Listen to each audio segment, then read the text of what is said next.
if you have told us, or when you told us before the elections that you are going to remove e-levy, you are going to remove a COVID levy, betting tax, right at the point when Mahama even said that the communication service tax, he was going to remove it. Isn't he said that? Sam George re-emphasized that. When Ato Forson was asked this on Joy News or so, he said they didn't say that. So my question is, you remove the e-levy. That was giving us about 1.2, we did a region of 1.2, and I think last year was about 2 billion or so, but averagely it was around 1.2 or so. Yes. You remove that one. You're taking away the betting tax, okay? But the COVID levy is still there. So we are asking the NDC, if you think about Ghanaians and you love us, get rid of it. But how they are telling us that, oh, it's because it was part of the IMF restructuring conditions. But Ato Forson knew that. What I've rather heard was that they said they intend to do a total overhaul of the debt of the VAT regime. Because the president said that it is part of the the IMF. You mean the IMF won't allow us to take it out? No, he said, but within the last quarter, they are going to recalibrate the VAT. Yes. But during the election campaign, they said they're going to remove it. Did they give a time date? Did they give a timeline? Whether first quarter, second quarter, third quarter, within the year, 2 years, 3 years? I think they said 100 days or so. 100 days? Yeah. No. Okay. I don't recall that. Bottom line is that they were going to remove it. Okay. Now the story has changed. But you agree they still have time to? No, my point is that my good friend Ato Forson knew at that time that it was part of the IMF program. He knew about it. He knew it. But he did protest about that. John Jinapo knew about it. Okay. So my worry is that we have a government that plays politics deceptively. And that doesn't augur well for building our democracy. Now, the Ghanaians there, and Ato Forson is telling us that the consumer wouldn't suffer the consequences of this levy imposition. How can you say that? You just explained.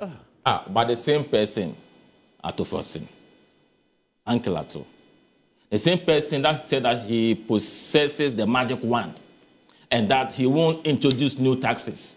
He can raise revenue from other sources. But he has reneged on that. And that's something completely the reverse. Now tells you that the end user wouldn't bear the brunt. Do you believe him? Okay, so if a teacher consumes 10 gallons of fuel a week, so we are talking about the week is going to about 45 cedis, am I right? 4 months will be about 180 cedis, isn't it? Won't this affect your disposable income? Won't it? But are you also aware that this week, the prices of the same product is going to review downwards? I'm saying that. To take care of this increase that you're talking about. Practically. Okay. 180 cedis is going to affect your disposable income. True or false? Well, it will. Of course. It will. Of course. And because I guess the point you're making is that, but for this new levy, you would have enjoyed that reduction. That's it. Yeah, that's the point you're making. For other expenses or expenditure, the same thing applies to the commercial total driver. Okay, an additional burden to affect their sales. And I read somewhere, and please kindly indulge me, because you see, I don't like insincerity. I don't. And we need to discourage that. You see, now, GPRTU, look what they are saying. 1 Ghana cedi per liter isn't small money. GPRTU slams government over new fuel levy. NDC, Ghanaians have been so kind to you. They've given you an overwhelming and emphatic victory. Never in the history of this country, apart from John Mahama losing by 1 million, the first sitting president who has lost an election by that margin, the first. Now, you have this convincing majority. The least you could do is to give the Ghanaian voter that respect and dignity. You should care for them. You don't lie to them and burden them. That is so bad. That is so worrying. You know what I mean? And my good friend sits here. He's not even remorseful. He's not even sympathetic. He's not even putting himself in their shoes and defending this and saying that unless we pretend there are no issues. Who do you know that there are issues? You knew it before. But because you don't care, you have the numbers, so you can do whatever you want to do. You can do whatever you want to do. But don't forget that the number of voters on our electoral roll is 18 million. You had about 6 million. We did about 4 million. So the 6 million you have is about 1/3. You have 2/3 that didn't vote for you. 2/3 that don't believe in your capability. And the 2/3 will stand vindicated today. You need 5.7 million because you cannot raise money. You cannot do that. And artificially, you are saying that the city is stabilized. When you are not even spending, when contractors are not even, you go to my constituency, Atachi, okay, Joshua and Simin, working on some critical roads. As we speak, they need money. They are not paid. Ato Forson is not releasing monies, even to the ministries. Recently, that he said he's released some monies to debt fund and all that. And I know that some ministers are even not happy with him. Let them start releasing money. Okay. Let them start procuring goods and services. Okay. And let's see where the city will be. For me, okay. If the, let me conclude on this, my brother. Okay. If the city does well, okay. If the city does well, won't all of us benefit? Okay. We all benefit. We'll be happy. Even if it is temporal, some people will gain. But you see, but we must also ask the relevant questions. We don't want to be deceived. Okay. We don't want you to create the impression that, you know what I mean, everything is all right. When you know that unless we do things differently, we cannot sustain it. So please, let us deal with the losses in the power sector. Okay. That is the germane issue. Right. That's why. But once this levy borrow will not solve the problem if the issues are not properly addressed. Take or pay. But you, so now are you saying that the 3.1 billion was accrued by only the MPP government? The 3.1 billion that we are owing is not true. The IPP payments, you know what I mean? The energy sector dealt over the year. I've been bringing up. Okay. So you don't sit there and say that the 3.1 billion didn't really debt at that sector. So we have about 7 minutes to end this. Okay. A quick reaction to some of the things. Thank you for the opportunity.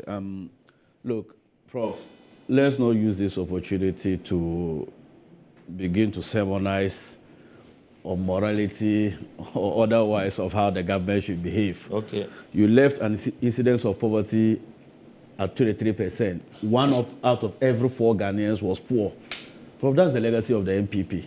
You had a situation where, according to the multi-poverty dimension done by the Statistical Service, we had 2.5 million Ghanaians who could not afford 3 square meals. That is the legacy that you left. And how do you explain that scale? So if you think you are more worried about the welfare of Ghanaians, you left the export price as over 16 Ghana cedis. If today it is at 11, and the NDC even asks 1 Ghana cedi to eat, you don't have the audacity and to question that. The issue is that you left the export price the time you were leaving office at 16 Ghana cedi. So what moral right do you have to now question people who brought it down from 16 to 11? So that's one day. And then you say Ato Forson, Dr. Light, and all those things. Your former vice president is the bastion of lies. And So I Ato need Forson not. lied, No. I'll come and justify so that. justify that. Dr. Baumia said they were building I didn't airport mean in to Cape Coast. President Akufo-Addo said they won't be haircut. All those things are video. They are videos for people to confirm, Prof. So if you say Dr. Ato Forson lied on what specific issue, I dare you to bring any proof where Dr. Ato Forson said he will never introduce tax. There's nothing like that. So what did they say? Look, we said this No, budget. Ato. What did they say? No, you need to prove that. Oh, He said no, that but you are disproving me. So you tell me what Ato the said. burden of proof lies with you to prove it. Okay, so Moro. So this is what I have. As from reported by CNR, a city newsroom. Ato Forson, I will boost revenue without introducing new taxes. Yes. That's the headline. Yes. So let me read portions of it Read with the relevant with portion. indulgence.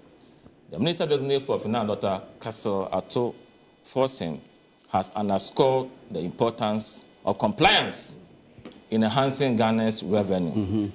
He believes there is no need to increase taxes, given the country's substantial potential in revenue mobilization.